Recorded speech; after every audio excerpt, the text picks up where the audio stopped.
Dear students, I welcome you all for a lecture series on food technology. In today's lecture, let's make an attempt to know about carbohydrates. Carbohydrates are the most widely distributed and abundant organic compounds on earth. Carbohydrates comprise more than 90% of the dry matter of plants. Carbohydrates occur as both natural components as well as added ingredients in foods we eat. Carbohydrate biosynthesis in plants starts from carbon dioxide and water with the help of light energy, which is known as photosynthesis. Carbohydrate is the basis for the existence of all organisms which are depending on the intake of organic substances in food for nutrition. Carbohydrates represent one of the basic nutrients and are quantitatively the most important source of energy. Carbohydrates are the highest component in terms of consumption, and they are present in various foods in numerous forms. They have a central role in the metabolism of animals and plants. They have many different molecular structures, sizes and shapes, and exhibit a variety of chemical and physical properties and differ in their physiological effects on the human body. The carbohydrates in foods will be dealt in two parts. The following aspects will be covered today under part 1. Topic number 1, understanding of carbohydrates. 2, classification of carbohydrates. 3, monosaccharides. 4, oligosaccharides. 5, polysaccharides. 6, properties and structure of important polysaccharides. Now, let us start with the first topic, understanding on carbohydrates. A carbohydrate is a biological molecule consisting of carbon, hydrogen and oxygen atoms, usually with a hydrogen-oxygen atom ratio of 2:1. The term carbohydrates goes back to times when it was thought that all the compounds were under this class were hydrates of carbon on the basis of their empirical formula. Example, for glucose it is C6H12O6, that is, it contains 6 carbon atoms and 6 water molecules. Carbohydrates represent one of the basic nutrients and are quantitatively the most important source of energy. Carbohydrates also include other compounds which vary in the general formula but retain the chemical nature of carbohydrates. These include deoxysugars, for example, deoxyribose, fucose, rhamnose, amino sugars, example, glucosamine, sialic acid, and sugar carboxylic acids, example, glucuronic acid, neuraminic acid, etc. Carbohydrates contain chiral carbon atoms. A chiral carbon atom is one that can exist in 2 different arrangements or configurations. These have 4 different groups attached to them. The 2 different arrangements of the 4 groups are mirror images of each other, as shown in figure number 1 on your screen.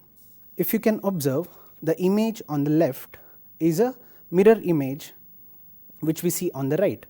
You can compare that to the image of a left hand and right hand. Carbohydrates are common components of foods, both as natural and as added ingredients. They are found in various foods and food products and are one of the major macronutrients consumed as a source of energy. They have many different molecular structures, sizes and shapes. They exhibit a variety of chemical and physical properties. They also differ in their physiological effects on the human body. They are reactive to both chemical and biochemical modifications which are employed commercially in improving their properties and extending their use. The non-digestible carbohydrates, which act as bulk material in the gut, are an important part of the balanced diet. Several other important functions in food are fulfilled by carbohydrates.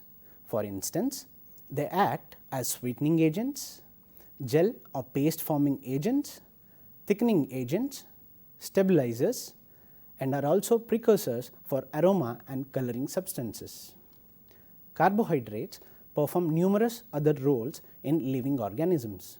They serve as the storage form of energy, for example, starch in plants, and as glycogen in animals, and as structural components, for example, cellulose in plants and chitin in arthropods. Ribose is an important component of coenzymes, for example, adenosine triphosphate, flavin adenine dinucleotide, and nicotinamide adenine dinucleotide. And carbohydrate forms the backbone of the genetic molecule known as RNA or ribonucleic acid. The related deoxyribose is a component of deoxyribonucleic acid, commonly known as DNA. Now, let us move on to the second topic, classification of carbohydrates. Carbohydrates are classified based on the number of sugar units they contain as monosaccharides, oligosaccharides, and polysaccharides as depicted in figure number 2 on your screen. If you look at the figure, the major classes are monosaccharides, further divided based on the number of carbon atoms they possess into triose, tetrose, pentose, and hexose. If you look at the oligosaccharides, they are further divided into disaccharides and trisaccharides based on the number of monosaccharides they contain. And when we look at the polysaccharides, they are divided into structural and storage polysaccharide based on their function in the plants. The term saccharide means sugar or sweetness and is related to the characteristic taste of the many of the simple carbohydrates. Now, let us study each type of carbohydrates one by one. The first one, monosaccharides. Monosaccharides are carbohydrates containing short chains of carbon atoms with one aldehyde or ketonic group, also known as carbonyl group, each of the remaining carbon atoms bearing a hydroxyl group. Monosaccharides containing aldehyde group are known as aldoses, name ending with OSE, and those containing ketones are known as ketoses, name ending with ULOSE. They are the monomeric units that are joined together to form larger structures, namely oligosaccharides and polysaccharides, which can be converted into their constituent monosaccharides by enzyme hydrolysis. Monosaccharides cannot be broken down to simpler carbohydrate molecules by hydrolysis, so they are sometimes referred to as simple sugars. Depending on the total number of carbon atoms present, they are further designated as triose, that is 3 carbon atoms, tetrose with 4 carbon atoms, pentose with 5 carbon atoms, and hexose with 6 carbon atoms. Glucose is one of the simplest and abundant carbohydrates. It is an aldose as it contains an aldehyde group. The chemical structure of glucose in a straight chain fashion, commonly known as acyclic structure or Fischer projection, is shown in figure number 3 on your screen, where the aldehyde group, which is the carbon atom number 1, is at the top, and the primary hydroxyl group, that is carbon atom number 6, at the bottom. Thus, it has 4 chiral carbon atoms, resulting in a 2:4 configuration, or there can be 16 isomers of glucose. Now, isomers are compounds having the same chemical formula, but a different arrangement of atoms in the molecule. Other isomers of glucose have unique names, example mannose, galactose, etc. Chiral compounds exist in right-handed and left-handed forms designated by the symbols D and L respectively. They are mirror images of each other. The L form and D form of mannose is shown in the figure number 4 on your screen. Carbonyl groups of aldehydes and ketones are reactive and readily undergo attack by the oxygen atom of a hydroxyl group to produce a cyclic hemiacetal. The representations of the cyclic sugars this way are called Haworth projections. Hemiacetal formation can occur within the same aldose or ketose sugar molecule, that is, the carbonyl group of a sugar molecule can react with one of its own hydroxyl groups as illustrated in figure number 3. The 6-membered sugar ring that results from the reaction of an aldehyde group with the hydroxyl group at C5 is called a pyranose ring, and from the reaction of an aldehyde group with the hydroxyl group at C6 is called a furanose ring, as shown in figure number 5 on your screen. The carbon atom C1 is known as anomeric carbon atom. With D sugars, the configuration that has the hydroxyl group located below the plane of the ring is the alpha form and above the plane is the beta form. For sugars in the L series, the opposite is true, where the anomeric hydroxyl group is up in the alpha anomer and down in the beta anomer. An example of alpha and beta forms of D-glucopyranose is shown in figure number 3 on your screen. Some of the important derivatives of monosaccharides occurring as components of polysaccharides are amino acids, where one of the hydroxyl group is replaced by an amino group, for example, glucosamine and galactosamine. The other component is deoxy sugar, a hydroxyl group replaced with a hydrogen atom, for example, L-rhamnose and L-fucose, and glycosides, which are products formed from the replacement of a hydroxyl group with a non-sugar compound such as a phenol or alcohol, for example, salicylene, amygdalin, etc. Now let us move on to the next topic, oligosaccharides. An oligosaccharide contains from 2 to 20 sugar units and is formed by the polymerization of monosaccharides by a glycosidic bond or glycosidic linkage with the elimination of water. Depending on the number of monosaccharides, the oligosaccharides are further classified as di, tri, tetrasaccharides, etc. Reducing oligosaccharides are formed when the anomeric hydroxyl group is linked to the alcoholic hydroxyl group of the other monosaccharide, whereas non-reducing oligosaccharides are formed between anomeric hydroxyl groups of different monosaccharides. The commonly found oligosaccharides in foods are sucrose, maltose, lactose, raffinose and stachyose. Some of these occur as such in food products, while others are partial hydrolytic products of naturally occurring polysaccharides. The structure of sucrose and maltose, which are commonly known oligosaccharides, are shown in figure number 6 on your screen. Some of the common disaccharides are discussed one by one as follows. The first one being maltose. Maltose is a reducing sugar consisting of 2 molecules of glucose. It does not occur in natural foods.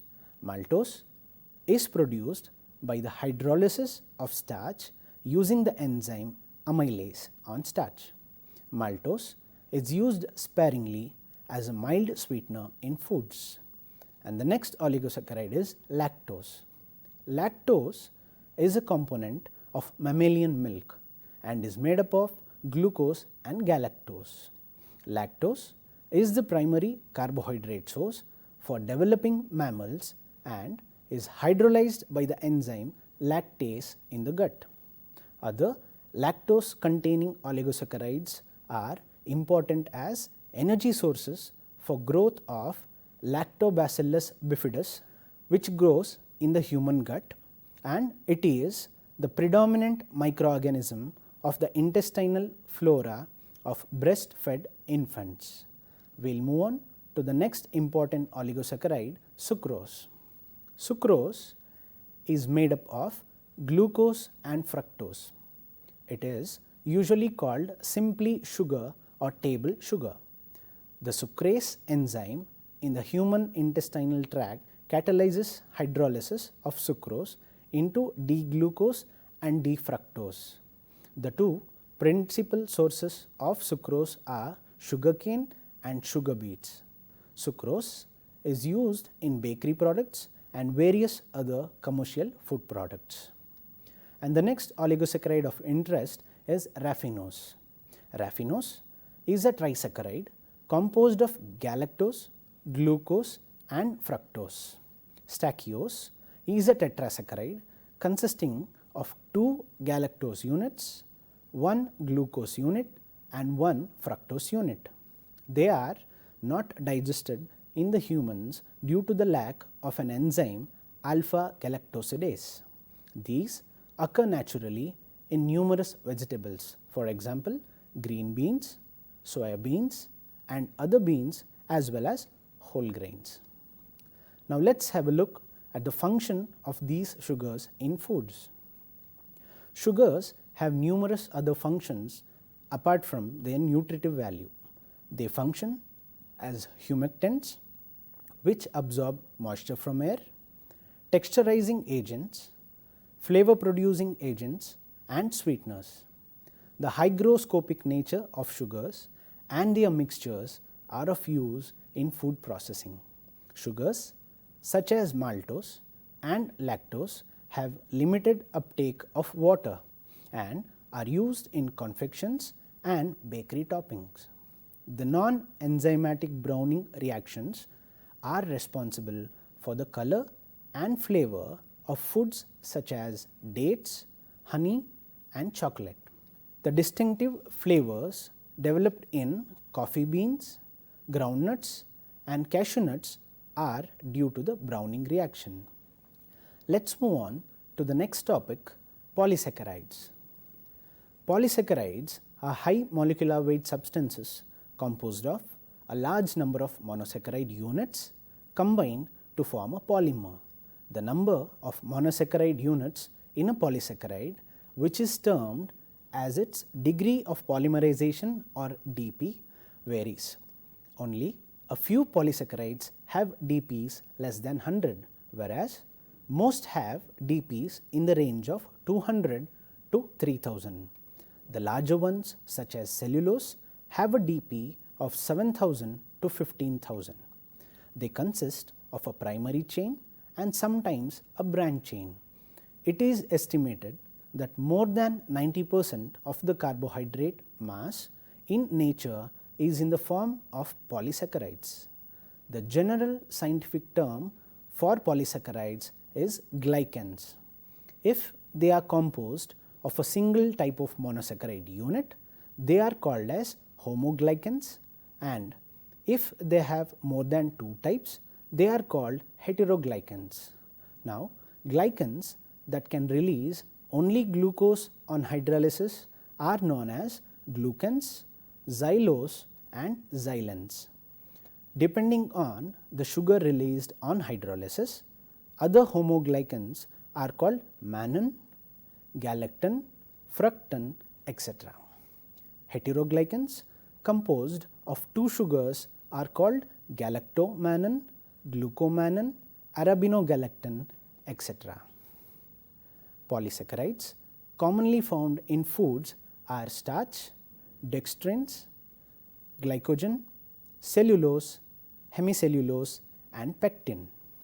Polysaccharides found in plants such as cellulose, hemicellulose and pectin provide the structural material, that is cell walls, fibers, seed coats, peels and husks. Chitin and polysaccharides containing amino sugars serve this purpose in animals.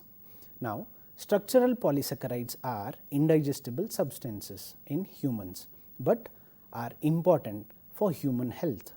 They form bulk in the diet and aid in excretion. Starch in plants and glycogen in animals provide food reserves which can be used for producing energy. Polysaccharides can modify and control the mobility of water in food systems, and water can influence the physical and functional properties of polysaccharides. Together, polysaccharides and water control many functional properties of foods, including texture of a food. Some polysaccharides disperse rapidly in water, some disperse as swollen particles, and some are insoluble in water. Some can form either translucent or opaque gels at low and high concentrations, and some of them do not form gels at all.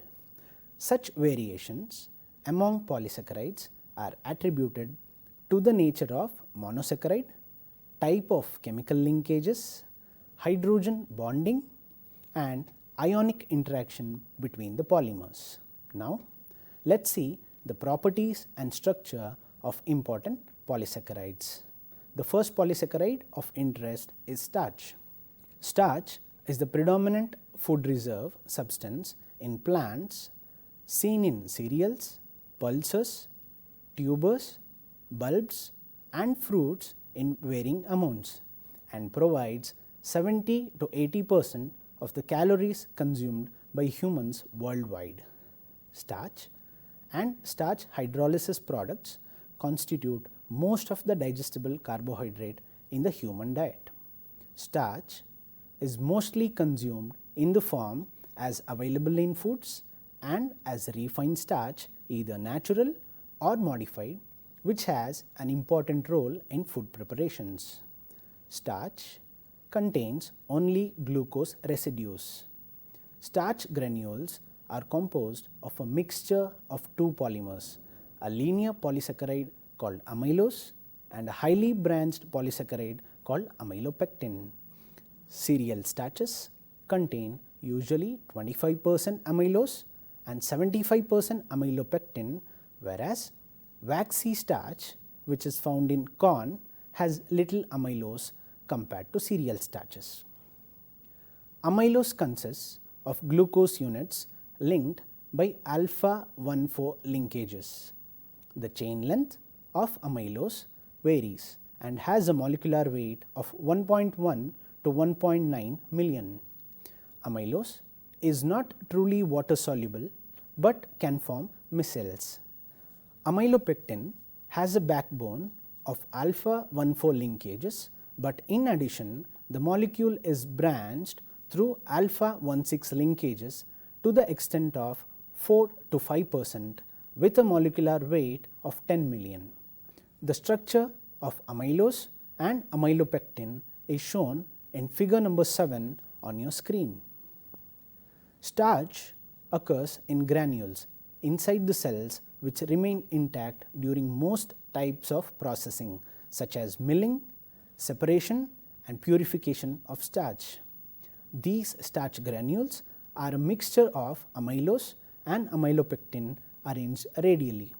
The appearance, size, shape, location, and appearance under polarized light vary with different source of granules. The next polysaccharide is glycogen.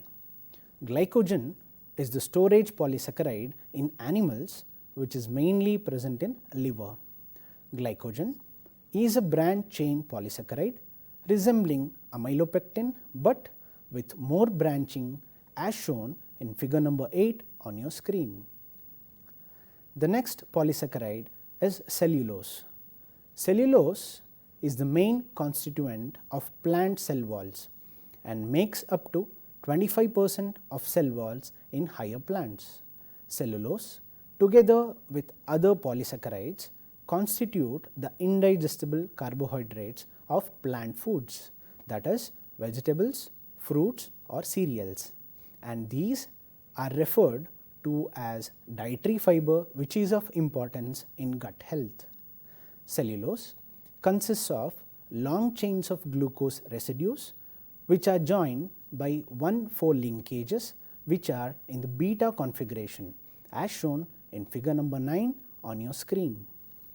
The degree of polymerization can range from 1000 to 14,000, making it a high molecular weight compound and insoluble in water.